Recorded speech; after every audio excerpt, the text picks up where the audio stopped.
Aloha, I'm Kiana Cayabyab, and here are today's top Hawaii headlines from the editors at the Honolulu Star-Advertiser. A male pedestrian was killed early this morning after being struck by a vehicle on Farrington Highway. Police said a car driven by a 64-year-old man was traveling east on the highway in Nanakuli at about 4:45 a.m. when the vehicle hit a male pedestrian at a marked crosswalk at Haleakala Avenue. Emergency medical services, paramedics, and firefighters performed CPR on the man, but the victim died at the scene. The man's identity was not immediately released. A resident said the man would visit nearby Depot Beach Park where he fed cats every morning for many years. A bag of cat food was observed near the scene of the deadly collision. Police contraflowed Farrington Highway traffic for several hours while they investigated the collision.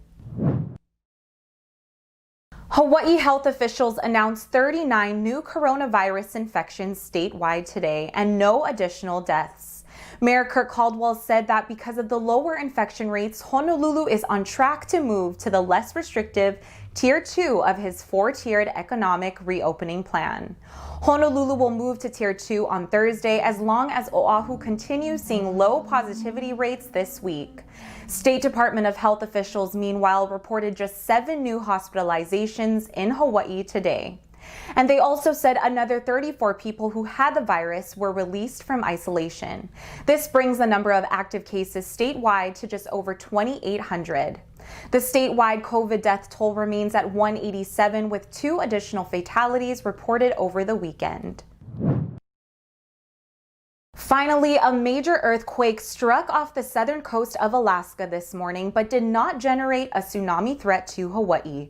The magnitude 7.5 quake shook the Alaskan peninsula at about 10:55 a.m. Hawaii time. Scientists at the Pacific Tsunami Warning Center on Oahu quickly determined that there was no risk to Hawaii from the large quake. However, the Associated Press reported that many communities along the Alaska Peninsula were under a tsunami warning.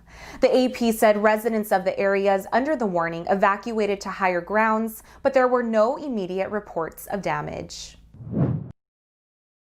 For more on these stories and all the latest headlines, subscribe to the Honolulu Star-Advertiser. Visit Hawaii's top source for breaking news online at staradvertiser.com and download the Star-Advertiser mobile app. Mahalo, and we'll see you tomorrow.